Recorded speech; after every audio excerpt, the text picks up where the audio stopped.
Salutations once more, viewers. Feeso here, bringing you my 7th ever video review. Today I review the film known as The Hobbit: An Unexpected Journey. Before we begin, let me just apologize for basically looping the trailer over and over again, because, well, I couldn't really find any footage for this review. So, let's begin with the story. The Hobbit is basically a Lord of the Rings prequel, taking place around 60 years before Fellowship.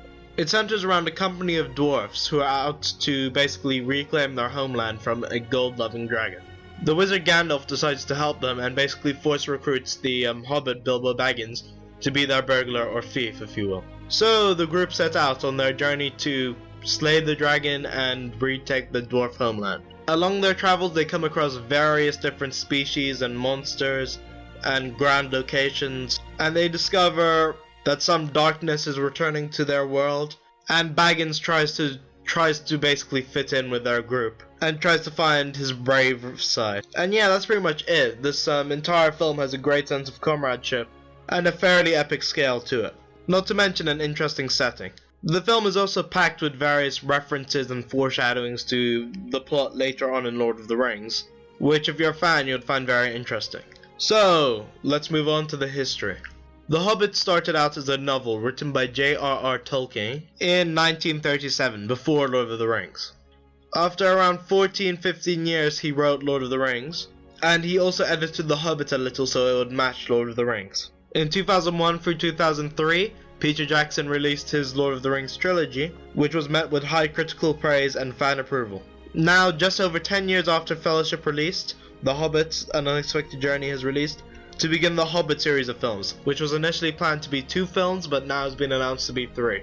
And yeah, I guess we'll see how that turns out. Moving right along to the characters. Now, The Hobbit has many characters, but with the exception of 3, the rest of the company doesn't really leave that much of an impression. So I won't talk about them individually.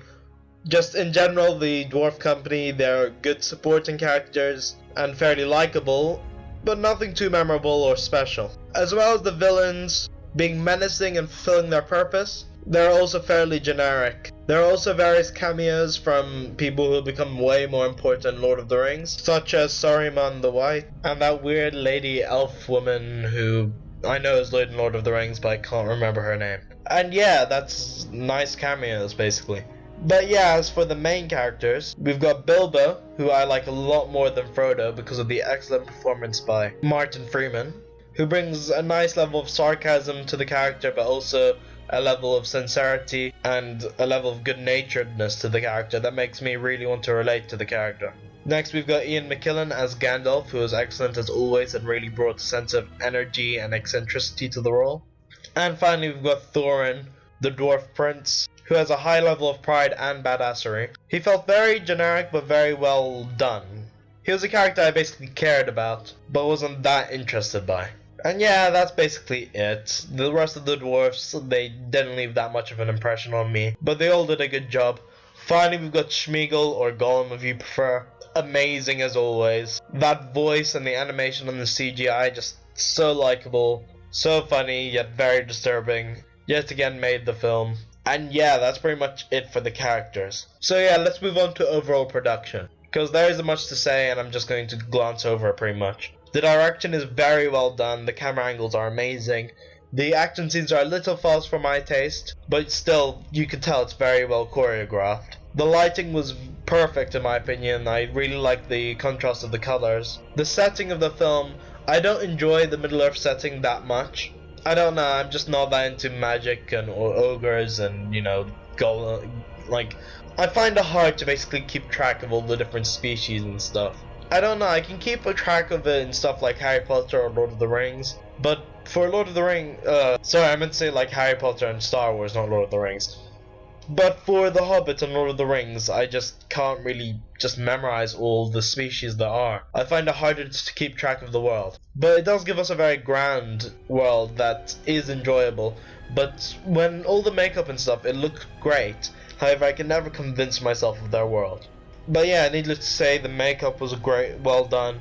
The CGI was well done. The choreography, as I said earlier, was really well done. I really enjoyed the music actually, I wasn't expecting to, but that huge like melody they played. It was just epic. Nothing else seemed that memorable about the music though. So yeah, the overproduction was really well done. So let's move on to the bad of The Hobbit.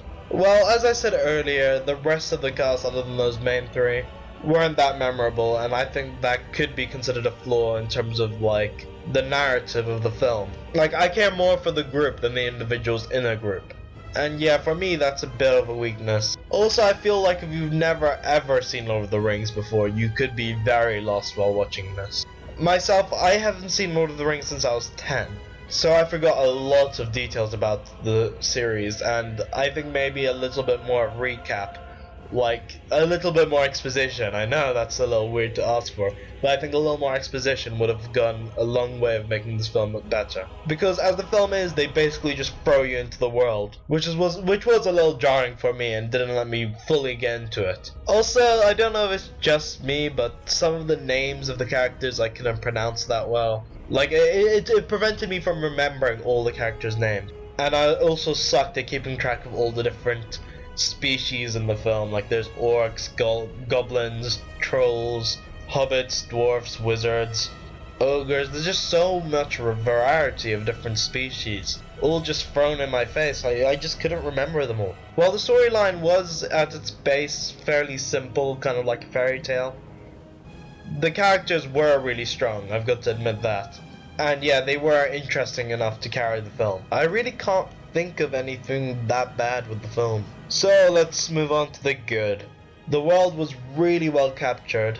Though not being my cup of tea, they really just made it. The casting was excellent, the music was well done, the choreography was well done, and I actually liked the 3D 45 frames per second. Made things feel a lot more real. I really like the sense of comradeship in this film and the huge like journey quest kind of mentality everyone had.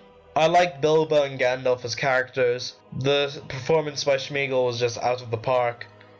Overall, I'd say it was a much more successful prequel than something like The Phantom Menace, and had a number of references that weren't in your face, but paid good homage to the older films. That being said, I do think it's better than Fellowship from my memory, and might be better than Two Towers, but there has been an age since I've seen those films. So yeah, let's just wrap this up. The Hobbit was overall a very good film that brought us an intriguing world, likable character, and a ton of fun. Well, that's something I forgot to mention. I actually really enjoyed the humor of this film. So yeah, I'm gonna give The Hobbit 5 Schmeagles out of 6, with the honorary title of being my precious. So yeah, thank you so much for watching. I hope you enjoyed it. Please watch my other videos, like and subscribe if you liked it. Go ahead and comment, and if you didn't like it, give me a comment anyway and just tell me what you want me to do to improve. If you want me to review something next time, just leave a request down below. Until next time, stay golden and farewell.